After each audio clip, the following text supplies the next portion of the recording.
So just an update. I've been relaxing all day. And actually the past 3 days, I'll just, take naps throughout the day. I'm just completely drained, completely exhausted.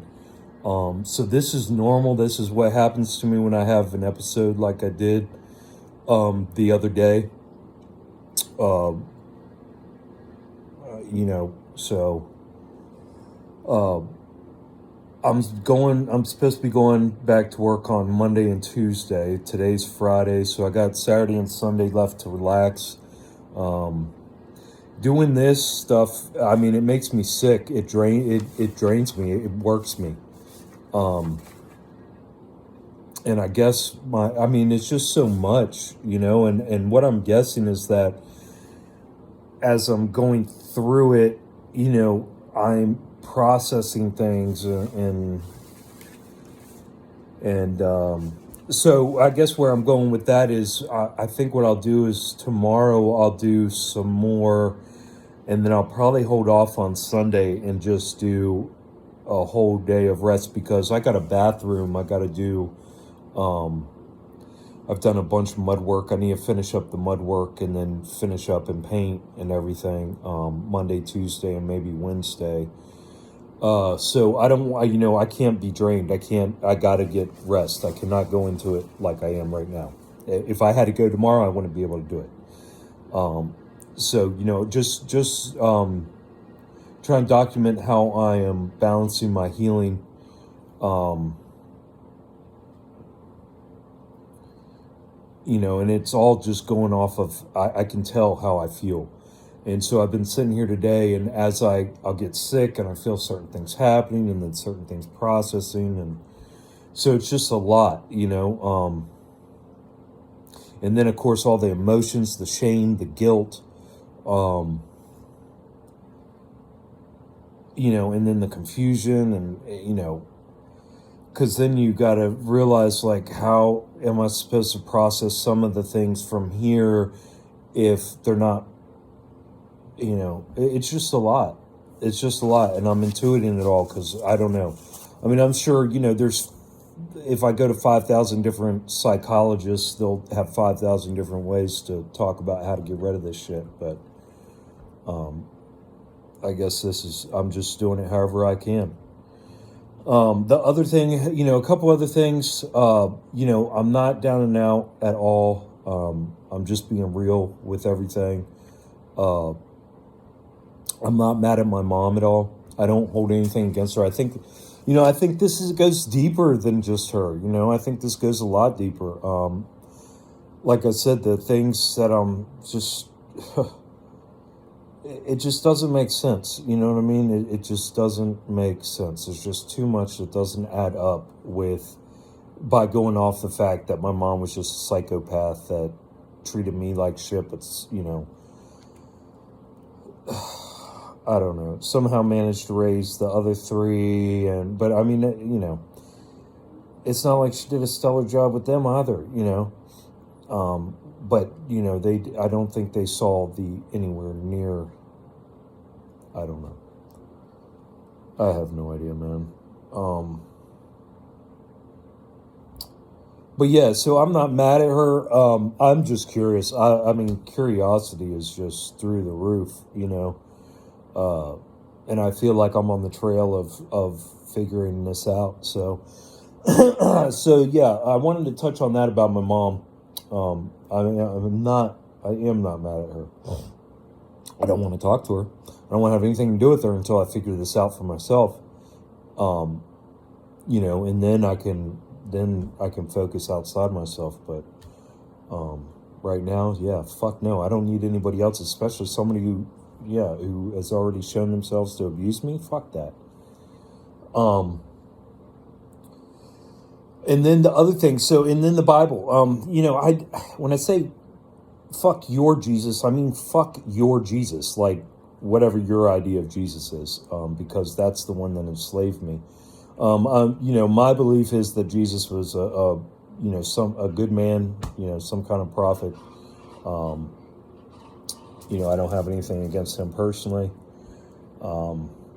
I understand the Jesus I'm speaking of is the one that psycho-Christians use to hold power over people.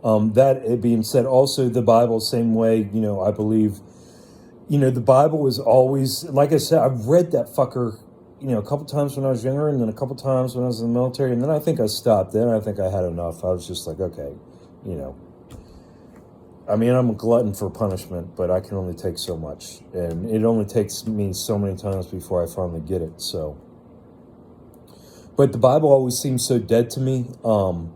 They'd hype it up. I've been to so many different churches, so many different ways, and you could just tell people just trying to pump their own, life into their version of what they were interpreting it to say, But since I've looked at it through the lens of where I'm at now, the Bible has become very much alive. Not all of it, but certain verses, again, it's easier for a camel to fit through the eye of a needle than a rich man to get into heaven. That is just so clear to me on so many levels now. Again, because having that wealth and the distraction, and it creates that spider web and tangles you down to this matrix, to this hell, so that makes so many things. I mean, I'll probably start mentioning those things as they come up, because there's so many of them that have just come alive in my head.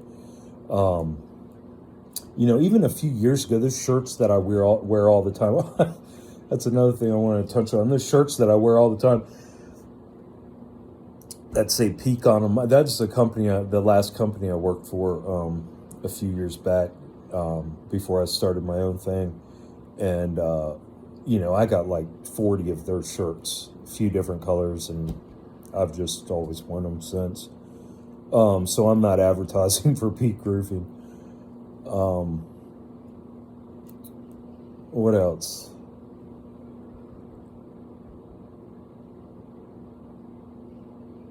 Yeah, I even got to, and when I got out of the military, and then because I knew something was going on with the Bible, I knew there was truth there, I knew something was in there, and I even got into decoding. That was about the time, early 2000s, when Dan Brown and all those people were coming out with the decoding of the Bible and all that. I got into that and realized that was a fucking, because it's crazy. But anyways, but yeah, you just have to be reading it from the right perspective. Everything's right in front of us. Everything is right here in front of us. It's just you have to see it through the right lenses. You can't have that veil up.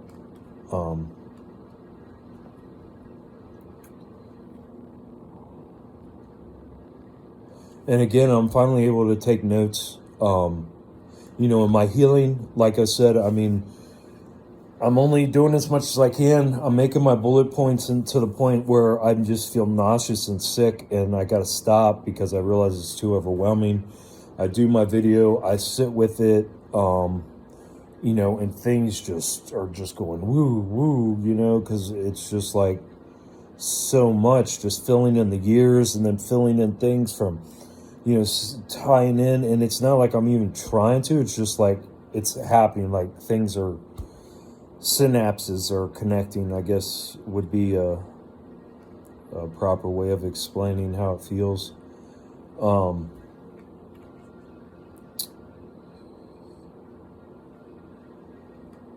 Yeah.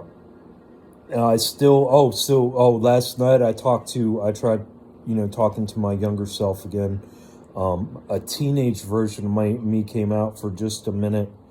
And I was able to show him some love, but then he disappeared, and I got that veil back again. It's like a fog. So I guess it's just healing, in a balance as things come, and I'm just taking advantage of things as I see the opportunity opens to heal in certain ways, but not overdoing it. Again, still recovering from that episode when my son had his seizure a few days ago. and I got 2 more days before I have to start a 2 or 3 day paint job. So I'm trying to heal, rest, and recover prior to that, with the idea right now of taking Sunday completely off. Oh, also, so one more thing I want to touch on. Prior to me starting these videos, about a week and a half ago, I was able, see, I'm not able to just like binge watch YouTube too much because it'll make me sick. So I was watching these guys that I had recommended earlier, and after this episode happened, I have been unable to watch. I think I think I've watched a couple videos of my healers, Tina and Karen.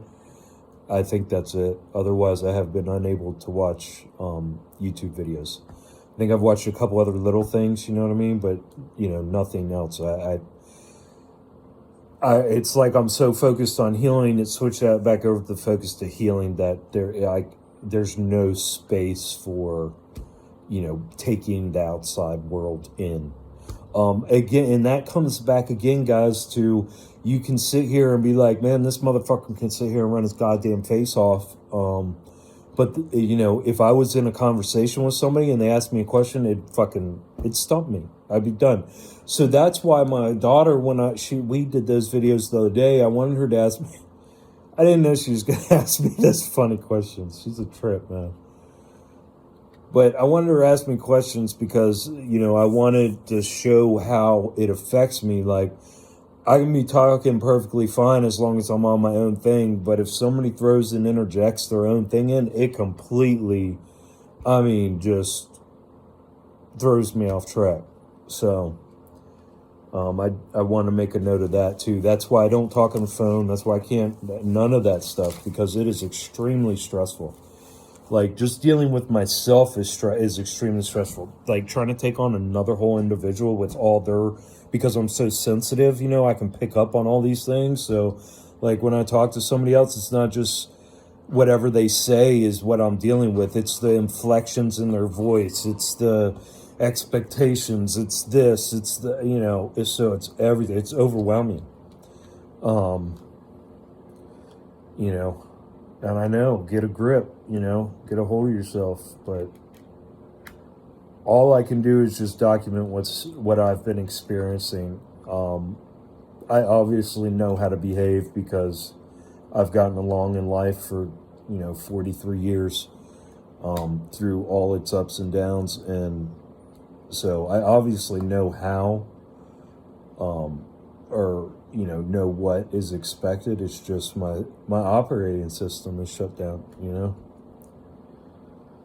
So, yeah, just I think all these are good points, things that were running through my mind while I've been sitting here ruminating and things. I'm not really trying to concentrate on anything. I'm just letting things pass, and if some things will stick, so I'll just sit there and let my mind. But as soon as it wants to go, because I'll start feeling nauseous and it wants to go in the next thing, or it wants to go and gives me about 30 seconds, and then, it starts again. And then, so that's what's happening to me. I'm just documenting how I am processing all this shit. Yeah, and it is completely overwhelming. And, I'm just going to have to continue to get it out. And I don't know what I'm going to do if tomorrow. So tomorrow I'm going to do another section. And then, like I said, probably Sunday, take a day off. And then Monday and Tuesday I work. So I'm definitely not doing a section of my life on those days. And then possibly Wednesday. So, yeah, it's just, and then, so see, it's all coming back around to, learning to just that, when I end this video, it's not over. You know what I mean? This isn't like I have to say the most important thing in the world right now because it's the last time I'm ever going to speak. So again, it all comes back to my lesson at the very beginning, which was slow down, remain calm, find my balance, heal,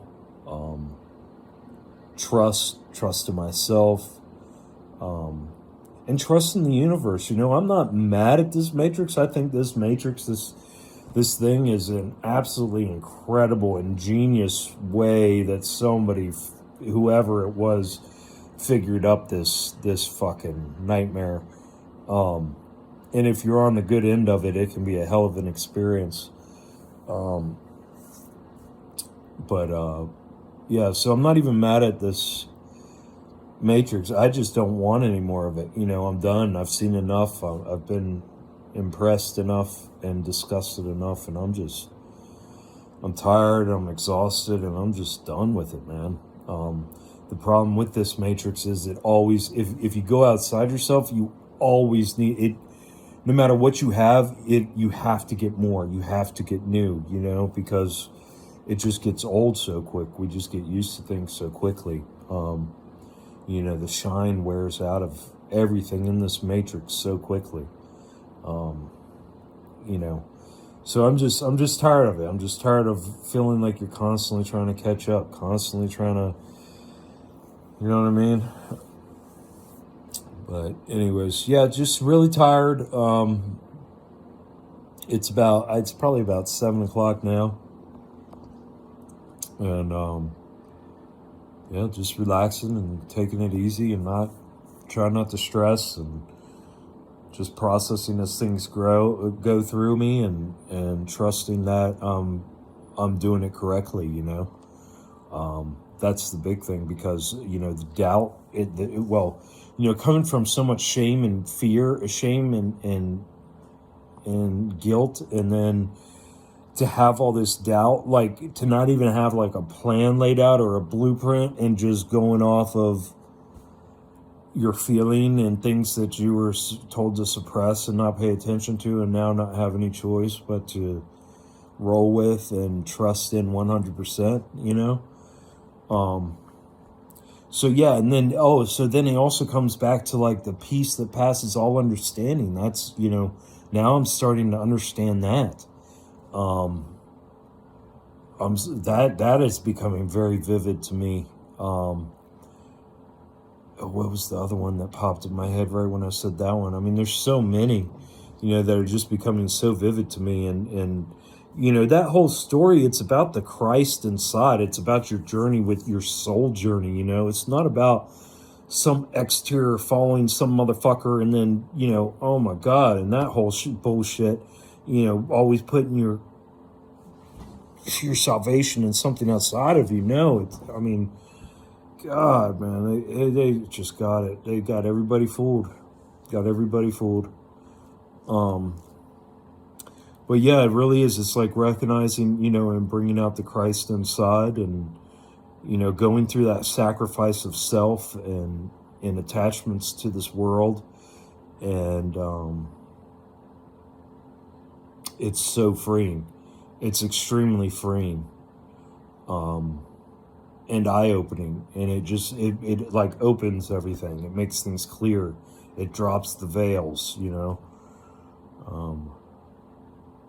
So hopefully I'm describing things in a way that are helping people sort of see my perspective and where I'm coming from. Again, I know, I had an extreme life, and that's the other thing. I do watch, not now, but not right now. Like I said, in the past week and a half since I've been sick, but I do watch people's stories, of hard lives and being abused as children and sexual abuse, and I mean just the nastiest shit, man. Because I don't feel sorry for myself at all. I just want to figure things out. That's all. It's very important. I think it's very important to figure it out, to heal, and by healing, figuring things out. That's where I'm at.